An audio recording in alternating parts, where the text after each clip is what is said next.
శాంతాకారం భుజగసేనం పద్మనాభం సురేశం విశ్వాకారం గగనసదృశం మేఘవర్ణం శుభాంగం లక్ష్మీకాంతం కమలనయనం యోగిహృద్యానగమ్యం వందే విష్ణుం భవభయహరం సర్వలోకైకనాథం. ఆత్మీయ వీక్షకులందరికీ నమస్కారం.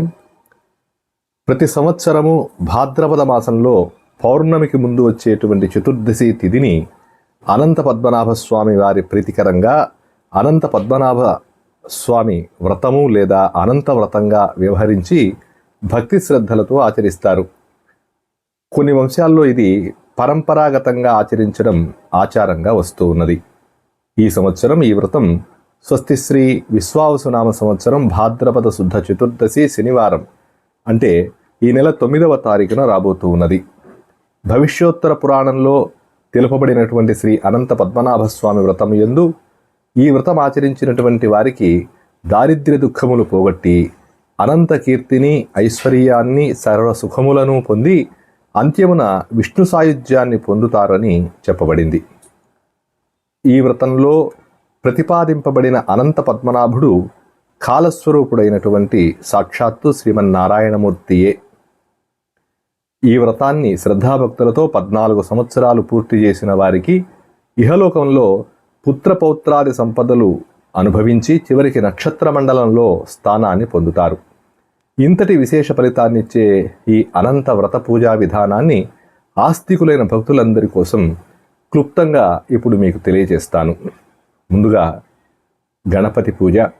మనం ఏ కార్యక్రమాన్ని తలపెట్టినా కూడా విఘ్నములన్నీ కూడా తొలగింపబడడానికోసరంగా ఆదిపూజ్యుడైనటువంటి గణపతిని పసుపు ముద్దలో ఆవాహన చేసి షోడశోపచార పూజలతో స్వామిని ఆరాధన చేసుకుంటాం.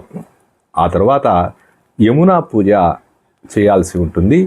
కలశంలో యమునాదేవిని ఆవాహన చేసి షోడశోపచార పూజ చేయించి ఆ తర్వాత కలశమును గృహ ప్రధాన ద్వారము వద్ద నుంచి ఆహ్వానించి ప్రధాన కలశంలో జలాన్ని పోసి కృత్వా దర్భమయం దేవం శ్వేతద్వీపే స్థితం హరిం సమన్వితం సప్తపణైః పింగళాక్షం చతుర్భుజం అనేటువంటి ధ్యాన శ్లోకంతో దర్భను కలశము యందుంచి పైన పూర్ణ ఫలాన్నించి దానిపైన తెల్లని వస్త్రములో శ్రీ అనంత పద్మనాభాయ నమః అని లిఖించి కలశం పైన ఉంచాలి.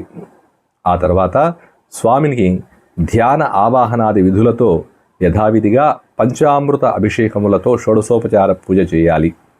అంగపూజ, అష్టోత్తర శతనామ పూజ భక్తి శ్రద్ధలతో ఆచరించాల్సి ఉంటుంది.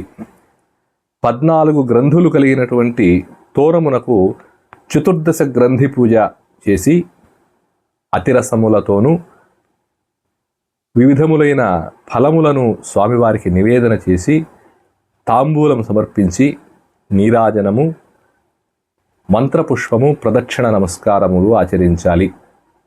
అనంతరం పూజించినటువంటి ఆ తోరములను కుడి చేతికి ధరించాలి. ఆ తర్వాత పూజ చేయించినటువంటి ఆచార్యుడికి 14 సంఖ్యతో అతిరసములను సదక్షిణాపూర్వకంగా సమర్పణ చేసి వారిచే ఆశీస్సులు పొంది బంధుమిత్రులకు పూజానంతరము తీర్థప్రసాద వినియోగం చేసి వారందరికీ కూడా షడ్రసోపేతమైనటువంటి భోజనములు ఏర్పాటు చేసి అనంత పద్మనాభ స్వామి వారి అనంత కటాక్షమును పొందాల్సి ఉంటుంది.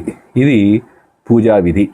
ఈ విధంగా 14 సంవత్సరముల పాటు ఈ అనంత పద్మనాభ స్వామి వారి వ్రతాన్ని ఆచరించినటువంటి వారు ఇహమున సకల సౌఖ్యాలు పొంది నక్షత్ర మండలంలో శాశ్వతమైనటువంటి స్థానాన్ని పొంది పిదప విష్ణు సాయుధ్యం పొందుతారు అని చెప్పబడుతూ ఉన్నది. ఇది క్లుప్తంగా అనంత పద్మనాభ స్వామి వారి పూజా విధానం. పురోహితులతో చక్కగా ఈ పూజా కార్యక్రమాన్ని చేసుకోవాల్సిందని నా మనవి. ఇక ఈ వ్రతం పూజ పూర్తిగా చేసుకున్న తర్వాత వ్రత ఫలితాన్ని తెలిపేటువంటి అనంత పద్మనాభ స్వామి వారి కథను చక్కగా విని తరించాల్సి ఉంటుంది. ఈ కథ వినడం వల్ల అనేకమైనటువంటి సద్విషయాలు తెలిసే అవకాశం ఉంటుంది. కనుక ఈ అనంత పద్మనాభ స్వామి వారి వ్రతకథను నేను మీకు మరొక వీడియోలో తెలియజెప్పేందుకు ప్రయత్నం చేస్తాను. అంతవరకు జై శ్రీరామ్.